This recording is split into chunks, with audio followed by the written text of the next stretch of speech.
We're seeing a new generation of PCs with 8 gigabytes of memory hit the field, reaching low prices in a market of otherwise rising costs. But how did we get here? And should you actually buy a Windows PC with 8 gigabytes of RAM?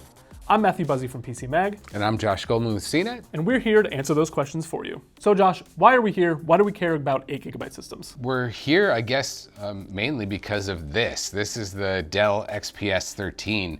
And while it was announced back at CES in January, it just came out within the past month or so, right? Starting price at $699 with 8 gigs of memory. Now, we haven't seen 8 gig laptops in a while. It's been a couple years. They basically were phased out with Microsoft going with Copilot Plus PCs.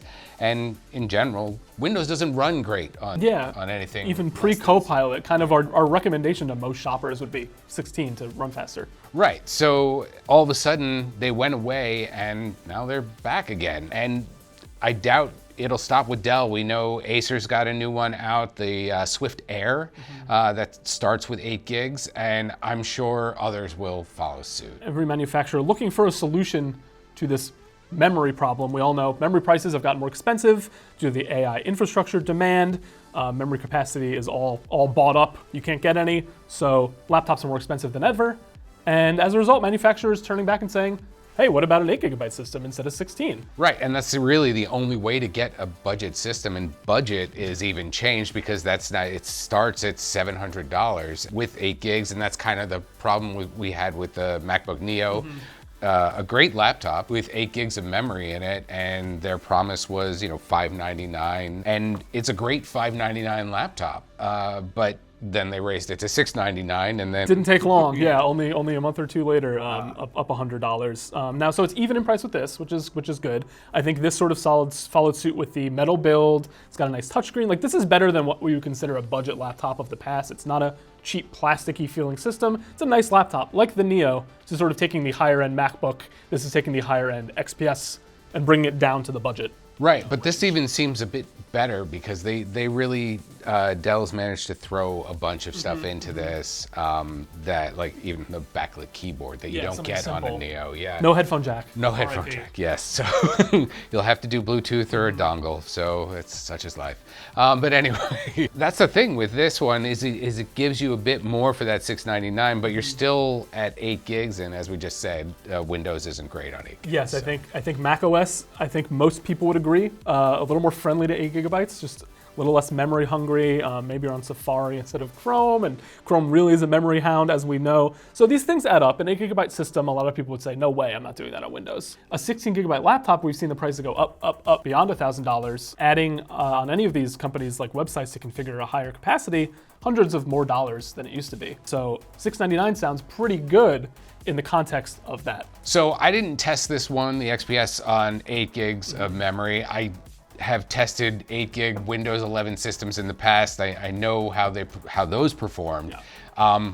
I'm gonna guess that this wasn't any better than those, but you tell me since you tested it. Yeah, I did. So we got both versions in, which was super helpful. We got the 8 gigabyte model of this and the 16 gigabyte model of this. So this isn't an XPS-centric video, really, but this is our current test case and sort of the flagship Windows 8 gigabyte solution right now. Right, and no doubt we're gonna see more 8 gig systems coming. Yes, so we're focusing on the Dell here, but really, this is representative of the wider sort of issue and a potential solution. Helpful to have the 8 gig and the 16 gig system. There were a number of benchmarks outright, not that the shoppers are going to be benchmarking, but from our perspective, the number of benchmarks that wouldn't complete on the 8 gigabyte version at all. Our Photoshop script failed to run halfway through, citing the insufficient memory. A couple 3D Mark tests. Cinebench would not complete either the single core or the multi-core on the 8 gig system, and it did complete on the 16 gig system, and they both share the Intel Core 5 320 Wildcat Lake processor, so that wasn't the issue. They are otherwise identical.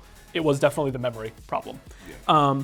That said, I don't think you're buying this for Photoshop. Yeah, nobody should. Nobody should. You might by accident. Nobody should buy this really with a pro creator concept workflow in mind. Right. This is really, as we would always say for budget systems, basic computing needs. You want to get on the web, you want to run Spotify, Slack, whatever you need to open a bunch of tabs and put YouTube on and put a video. And that's how I sort of tested them head-to-head in addition to the benchmarking. I checked the memory usage and Task Manager, and obviously the 8 gigabyte system gets higher in its capacity more easily than the 16 gigabyte one. There's just less memory to go around. But I would say in normal and even beyond normal use, like I'm opening up extra tabs on purpose. I have a bunch of apps running. I had Chrome and Edge running at the same time just to like add load and tabs onto the thing. And of course, it got above its 90% usage. It got close to 100% use. It was a little slower to launch an app, but honestly, it wasn't a lot of slowdown, really. I thought it was pretty acceptable. I think if you keep your expectations in check with this type of laptop, generally will get you on the web. You can watch your videos. If you have too many things open, or in a year or two when this laptop's older, you might experience more slowdown. It's kind of, a shopper's responsibility to be like, let me close some things or uninstall some, whatever it is. I think one of the things that throws some people off is the build quality. Like you're getting a really nice laptop and you're maybe shouldn't this be expecting really good? Yeah, shouldn't the performance be just as premium? And I guess that's where the 8 gigs kind of slides. Yes. Yeah, absolutely. Like I said, I've used 8 gig Windows 11 systems in the past, and they're fine for the basic task user, for that home office user, somebody who wants something to watch entertainment, to stream videos. Nobody should buy this for hardcore gaming of any kind, or even maybe casual gaming. Yeah. But you could stream. You could do streaming gaming, Xbox Game Pass kind of thing, for sure on this. And then the thing is that you're gonna eventually outstrip that 8 gigs of memory. Yeah, not about the XPS in general, but I think our advice answering the sort of should you buy an 8 gigabyte laptop system, check reviews carefully. See if these things run slowly. See if the reviewer had a bad time with it. I didn't have a bad time with it. I think the 16 gig one was noticeably a bit quicker. I didn't get frustrated using it. And again, that might, a year or two down the line, if you got a ton of stuff installed and it's filled up with files and this, that, and the other thing, like it'll get a little slower as laptops do. But I think out of the box, it wasn't like, all right, never mind to Windows 8 gigabyte. This whole experience is bad. It's just funny after years being told, don't get the 8 gig, and we're back with 8 gig. Yes, it comes with caveats. It's not like everyone go out and get an 8 gig. I don't want to like oversell it either, because you will run into something that doesn't run. You will run into something that runs a little slower than you want. And I think years down the line, you might be like, man, I didn't get that overhead for the 16.